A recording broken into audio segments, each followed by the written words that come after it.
दोस्तों आज हम बात करने वाले हैं राजस्थान के प्रसिद्ध लोक देवता रामदेव जी के बारे में। दोस्तों आपको पता ही होगा कि रामदेव जी को राजस्थान के बहुत सारे लोग उनको भगवान का रूप मानते हैं, विष्णु जी का अवतार मानते हैं। आपने सुना होगा कि रामदेव जी ने एक पुस्तक लिखी है 24 प्रमाण नामक। उस पुस्तक में संत रामपाल जी महाराज जी के जो शिष्य हैं वो दावा करते हैं कि उस पुस्तक में संत रामपाल जी महाराज जी के बारे में बहुत कुछ लिखा है। संत रामपाल जी महाराज जी कहाँ से उनका अवतरण होगा इसके बारे में भी बताया गया है। आइए हमारे साथ में जुड़े हैं एक संत रामपाल जी महाराज जी के शिष्य, इनसे हम जानते हैं कि क्या सच में संत रामपाल जी महाराज जी के बारे में 24 प्रमाण नामक पुस्तक में लिखा गया है। नमस्कार सर। नमस्कार सर। नमस्कार सर, क्या नाम है आपका? सर, मेरा नाम गणेश दास सर। सर, हमने सुना है कि संत रामपाल जी महाराज जी के बारे में 24 प्रमाण नामक रामदेव जी की जो पुस्तक है उनके द्वारा कृत है, उसमें बहुत सारे संत रामपाल जी महाराज जी के बारे में बताया गया है। क्या ये सच में बताया गया? बिल्कुल सर, जो 24 प्रमाण रामदेव जी महाराज के द्वारा जो लिखित पुस्तक है उसमें इतने सारे प्रमाण बताए गए हैं जो संत रामपाल जी महाराज ने बताए हूबहू उसके अंदर वो सेम टू सेम मिल रहे हैं सर। क्या बताया है ऐसा, इसके बारे में कुछ थोड़ा बताइए पुस्तक से। जैसे पुस्तक के बारे में सर मैं आपको बताना चाहूँ कि संत रामपाल जी महाराज ने हर जगह एक पॉइंट रखा है कि सतगुरु सबको करना चाहिए और सतगुरु होना चाहिए। उसके बाद में उसके बारे में अपने जो 24 प्रमाण है उसमें भी ये बात बताई गई है। मैं आपको 24 प्रमाण बताना चाहूँगा। इसके अंदर ये अपने पास में 24 प्रमाण हमारे पास में देख लीजिए आप, रामदेव जी महाराज की। इसमें आपको मैं खोल के दिखाना चाहूँगा सर। इसमें जो पेज नंबर इसका जो 17 है, देखो इसके ऊपर आप देख सकते हो आराम से। इसमें लिखा हुआ, हाईलाइट किया हुआ है यहाँ पे, इस पे लिखा हुआ है गुरु सेवा कोई बिरला जाने, मूर्ख नहीं ये बात पहचाने। जो सतगुरु होता है ना उसकी सेवा हर कोई नहीं जान सकता है। नीचे लिखा हुआ है गुरु सेवा में विघ्न पड़ावे, उसका कुल तो नरक में जावे। जो सतगुरु की सेवा के अंदर किसी प्रकार का विघ्न उत्पन्न करता है उसका तो पूरा का पूरा कुल नरक के अंदर जाता है। और फिर इसमें आगे लिखा हुआ है गुरु बेमुख भोगे दुख भारी, ईश्वर से नहीं लागे कारी। जो सतगुरु के भक्तों को परेशान करता है या सतगुरु करता है उसको तो ईश्वर भी, जो भगवान होता है वो भी उसको नहीं बचा सकता। और नीचे फिर लास्ट में बहुत अच्छे से लिखा हुआ है जो सतगुरु का लेवे नामा वो ही पावे अचल आरामा। यानी कि जो मनुष्य सतगुरु से नाम दीक्षा लेकर के भक्ति करेगा वो ही जो मेन जो अपना जो मूल जो स्थान है जिसको अपन सतलोक कहते हैं उसको प्राप्त कर सकता है। और आगे बताया गया सभी ही सतनाम से तरिया, नुगरा नाम बिना ही मरिया। संत रामपाल जी महाराज बताते हैं कि सबसे पहले प्रथम नाम दीक्षा होती है, उसके बाद में सतनाम होता है। और सतनाम में इतना पावर होता है कि जिसको सतनाम मिल जाता है उसके पिछले जन्मों के सारे पाप कर्म कट जाते हैं। और उसके बारे में इसमें भी बताया गया है कि जिसको सतनाम मिला है वही पार हो सकता है, बाकी जिसको सतनाम नहीं मिला है वो तो एज ए नुगरा है। और वो तो बिना सतनाम के, मतलब नुगरा का मतलब है यानी कि वो बिना ऐसे ही उसकी मुक्ति हो नहीं सकती, उसको नरकों को भोगना ही पड़ेगा।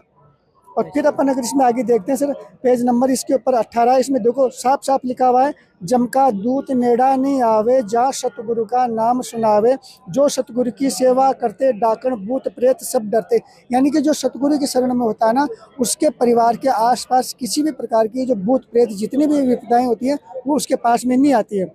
आगे बताया जंतर मंत्र जादू टोना, गुरु भगत के कुछ नहीं होना, गुरु भगत की महिमा बारी, क्या समझे नुगरा नर नारी, गुरु भगत को सतगुरु बेटा, धर्म राय का लेखा मेटा। यानी कि उसके जंतर मंत्र जादू टोना ये किसी प्रकार का वो असर नहीं करता है। और बहुत अच्छे से इसमें बताया गया है कि जो सतगुरु का शिष्य होता है उसका जो लेख होता है उसको तो धर्मराज भी नहीं मिटा सकता।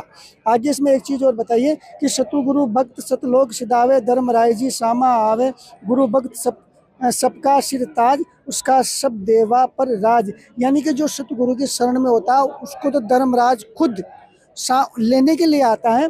और इसमें आगे ये बताया गया है कि जितने भी इस पृथ्वी पर देवी देवता है सतगुरु की शरण में जो भगत है उसके पूरे देवी देवता उसके परिवार की सुरक्षा करते हैं सर, आपने एक मंत्रों के बारे में बात की थी और संत रामपाल जी महाराज जी के भगत बताते हैं कि 5 नाम के बारे में भी इसमें कुछ बताया गया है, इसके बारे में बताइए सर। सर ये जो 24 प्रमाण है, इस 24 प्रमाण के अंदर इसमें पेज नंबर 28 के ऊपर आप देख सकते हो, यहाँ पर बहुत 5 नाम से संबंधित इसमें साफ साफ लिखा हुआ सर कि देखो यहाँ पे लिखा हुआ 5 शब्द की कर स्तुति पाचे भक्ति लाया, 5 शब्द बिना रासे परसी यो 84 पाया।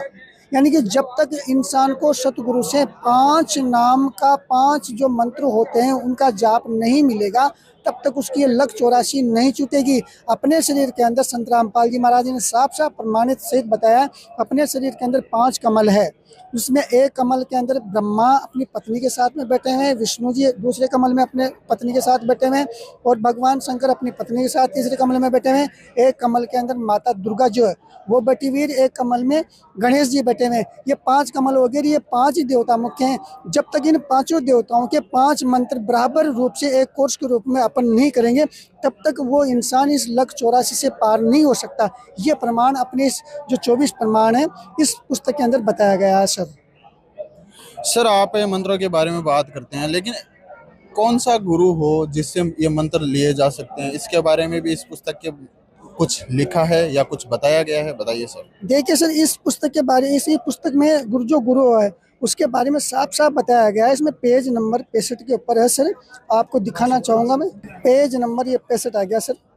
इसमें देखो जो सतगुरु आएगा ना उसके बारे में साफ साफ इसमें लिखा हुआ कि नगर कोट ने जाट काशी, मुख बंद हाँक कवि गुणगासी, जिनके घर बड़ भीम जी आसी, जत सत न्याव आप ही करासी। नगर कोट ने जाट काशी, यानी कि वो जो संत होगा, वो जो सतगुरु होगा, वो जाट जाति के अंदर आएगा।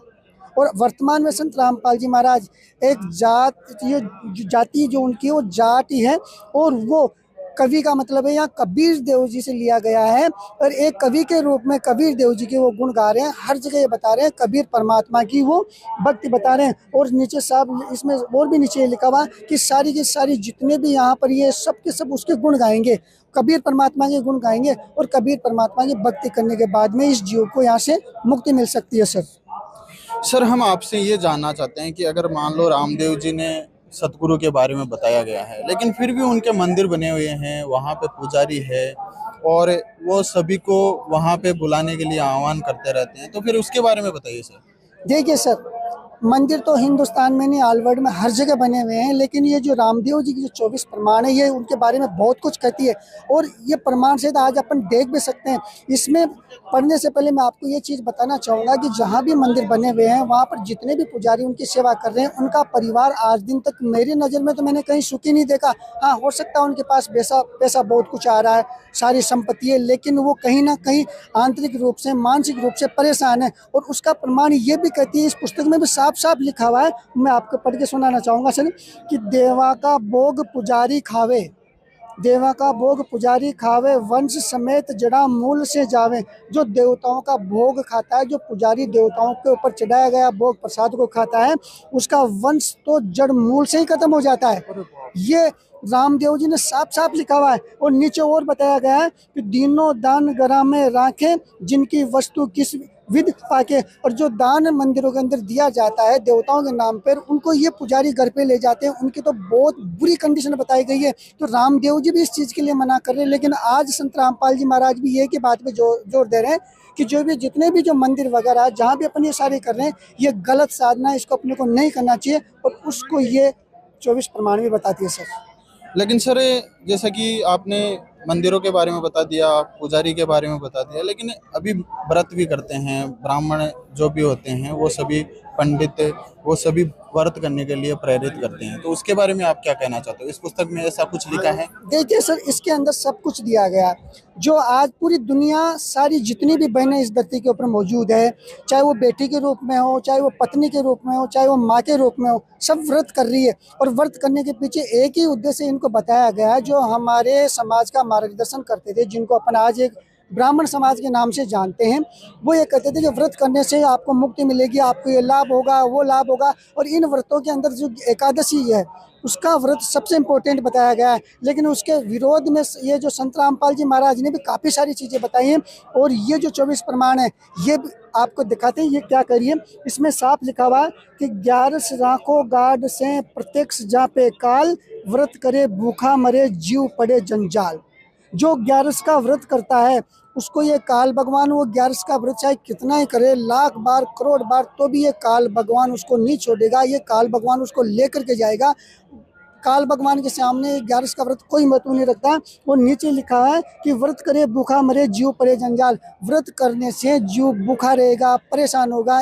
इसका मतलब ये होता है कि व्रत करने से किसी प्रकार का कोई लाभ नहीं है। ये साफ साफ रामदेव जी महाराज इसमें प्रमाण सहित बता रहे हैं। और ये चीज़ अपने को करनी भी नहीं चाहिए, क्योंकि अपने शास्त्रों में सब कुछ लिखा हुआ है। संत रामपाल जी महाराज भी इसका संत रामपाल जी महाराज के जितने शिष्य हैं, जो संत रामपाल जी महाराज ने ज्ञान बताया, प्रमाण सहित बताया। हम भी ये सारी चीज़ें पहले करते थे, एकादशी का व्रत करना, सब तरह से सारे व्रत करना। लेकिन आज जब से हमें ज्ञान हुआ, हमने ये चीज़ें बंद कर दी है और आज हम एकदम सुखी और संपन्न है सर। लेकिन सर अभी तो कलयुग चल रहा है, इसमें ऐसी भक्ति करना तो मुश्किल हो गया है। इसके बारे में कुछ बताना चाहोगे? देखिए सर, अभी कलयुग चल रहा है, लेकिन भविष्यवाणियाँ ये कहती है कि कलयुग के अंदर जो भक्ति है वो बहुत ही आसान तरीके से कम समय में करके अपन पार हो सकते हैं। और उसमें ये जो आज अपन बात ही इसी की कर रहे हैं, तो अपन इसी टॉपिक के ऊपर ज़्यादा बोलेंगे। 24 प्रमाण है। इस 24 प्रमाण में देखो क्या लिखा हुआ है कि हर आसी हरियाणे तोरण रंगरी रीत चुकासी सुंदर खाती अगम बासिया जुग चौथा में होशी। जो हरि है, हरि मतलब जो भगवान है, वो हरियाणा के अंदर आएगा और जाट जाति में आएगा। और हरियाणा के अंदर संत रामपाल जी महाराज आए हुए हैं और जाट जाति में आए हुए हैं। और वो आगे बता रहे हैं कि सुंदर खाती अगम बासिया जुग चौथा में होशी, यानी कि जो चौथा युग है, सतयुग, त्रेता युग, द्वापर और कलयुग। कलयुग का ये 5532वां 33वां साल चल रहा है। संत रामपाल जी महाराज ने जो ये भी बताया कबीर सागर से कि जब 5505 साल बीत जाएंगे, उस समय इस कलयुग के अंदर सतयुग जैसा माहौल होगा और वो संत हरियाणा के अंदर आएगा, जाट जाति के अंदर आएगा। और वो आज खुद स्वयं संत रामपाल जी महाराज है सर। इसका तो आप क्या कहना चाहते हो कि क्या संत रामपाल जी महाराज ही वो पूर्ण संत है? बिल्कुल सर, संत रामपाल जी महाराज ना एकदम पूर्ण संत है। और वो सारे शास्त्रों के आधार पे उन्होंने पूरी भक्ति विधि बताई है, प्रमाणित विधि संत रामपाल जी महाराज एज ए टीचर हैं, सतगुरु हैं। और उनकी बताई भक्ति विधि से इस संसार को ही नहीं, पूरे विश्व को, ऑल वर्ल्ड को मुक्ति मिलेगी सर। और संत रामपाल जी महाराज ने एक चीज़ और विशेष तौर से बताई है कि जो वेद है, जो 4 वेद है, उनके अलावा एक सूक्ष्म वेद और है। उसके बारे में मैं आपको इसमें बताना चाहूँगा सर। इस पुस्तक के अंदर है, उस सूक्ष्म वेद में कंप्लीटली ये सारी चीज़ें बताई गई है। अब सूक्ष्म वेद के बारे में भ्रांति कई जगह फैली हुई है कि सूक्ष्म वेद है ही नहीं, लेकिन सूक्ष्म वेद है। उसका प्रमाण ये पुस्तक करती है। आप इसमें देख सकते हो, इसके पेज नंबर 143 के ऊपर लिखा हुआ सर, ऋग्वेद यजुर्वेद 7 में, सामवेद अर्थवेद हाथ में, सूक्ष्म वेद आप रखाया, 4 वेद ब्रह्मा को छुपाया। यानी कि ऋग्वेद, अथर्ववेद, यजुर्वेद, सामवेद, ये 4 वेद है। इसके अलावा जो सूक्ष्म वेद है, ये इस काल भगवान ने गुप्त रखा था। और उस सूक्ष्म वेद के बारे में संत रामपाल जी महाराज ने खुलासा किया है। और उस सूक्ष्म वेद को पढ़ने के बाद में अपने को ये पता चल जाता है कि आखिरकार मनुष्य जन्म क्यों मिला है, आत्म कल्याण क्या है और परमात्मा कल्याण क्या है। इस सिस्टम से संत रामपाल जी महाराज ने एक एक कड़ी जोड़ करके, यहाँ पर आप देख सकते हो जिस प्रदर्शनी में अपन खड़े हैं, पूरे विश्व के सारे यहाँ पर ग्रंथ रखे हुए हैं। तो इनमें ये बताया गया कि आप जब तक सतगुरु की शरण में नहीं जाओगे, तब तक आपकी मुक्ति होना असंभव है। सर आपने सूक्ष्म वेद की बात की, तो वह सूक्ष्म वेद कौन सा है फिर? अच्छा, सूक्ष्म वेद का मतलब ये है कि सूक्ष्म वेद के अंदर ऐसी चीज़ें बताई गई है कि जो चारों वेदों से उसमें हट करके उस सूक्ष्म वेद में ये बताया गया कि अपन कहाँ से यहाँ आए हैं और क्यों आए हैं, और अपन यहाँ कब तक रहेंगे, और अपनी मुक्ति का मार्ग कौन सा है। आखिरकार यहाँ से मुक्ति पाने के लिए वो 5 नाम कौन से हैं, आखिरकार सतनाम कौन सा है, आखिरकार सार नाम कौन सा है।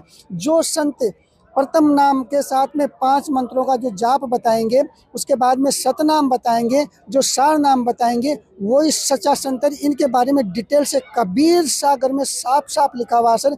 अगर आपको ज़्यादा नॉलेज लेना तो आप कबीर सागर पढ़ सकते हो, जो आज के 450 साल पहले वो लिखी गई थी सर। यस सर आपने बता दिया कि सूक्ष्म वेद के बारे में बता दिया, लेकिन अगर जो रामदेव जी के भगत हैं वो उनको भगवान मानते हैं, वो कैसे मानेंगे कि आज के समय में केवल संत रामपाल जी महाराज जी है, क्योंकि वो तो अपने भगवान की तरफ ज़्यादा अग्रसर होंगे। देखिए सर, संत रामपाल जी महाराज ने ये बताया है, और रामदेव जी को सारे के सारे एज ए भगवान के रूप में पूज दिया, सब देख रहे हैं। लेकिन रामदेव जी महाराज ने जो ये पुस्तक लिखी है, इस पुस्तक में उन्होंने साफ साफ ये लिखा है कि रामदेव जी महाराज को खुद कबीर परमात्मा मिले थे और उन्होंने ये बताया था कि खुद परमात्मा कलयुग में आएंगे और तीर्थ व्रत सारे झूठे हैं और उनको जो सच्चा संत है उसके शरण में जाना ही पड़ेगा। ये जितने भी रामदेव जी महाराज को मानने वाली जो आत्माएं हैं उनको इस पुस्तक को गहराई से पढ़ना चाहिए। अगर वो इस पुस्तक को पढ़ लेंगे तो वो दर दर जहाँ पर भटक रहे हैं अपने आत्म कल्याण के लिए, उस मार्ग को छोड़ करके वो संत रामपाल जी महाराज की तरफ अपना ध्यान आकर्षित करेंगे। सर आपने एक बात बोली तीर्थ व्रत सभी झूठे हैं, तो ऐसा कैसे हो सकता है? सर तीर्थ व्रत के बारे में आपको ये बताना चाहेंगे कि जो अब तक हम करते आ रहे थे उनका प्रमाण हमें कोई से शास्त्र के अंदर नहीं मिला है। जब जो शास्त्र में प्रमाण ही नहीं है तो वो तो झूठा ही हुआ सर।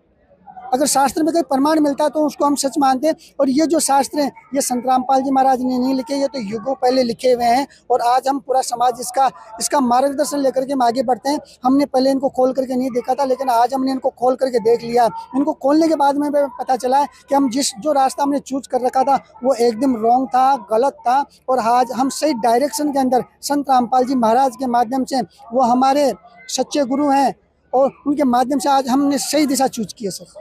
तो अब आखिर में आप हमारे दर्शकों को क्या कहना चाहते हैं? सर जितने भी भाई बहन आज इसको देख रहे हैं उनसे मैं हाथ जोड़ के निवेदन करना चाहूँगा कि आप प्लीज़ एक बार संत रामपाल जी महाराज के द्वारा जो लिखित पुस्तक ज्ञान गंगा है, जीने की राह है, गीता तेरा ज्ञान अमृत है, इनमें से एक पुस्तक को एक बार आप पढ़िए।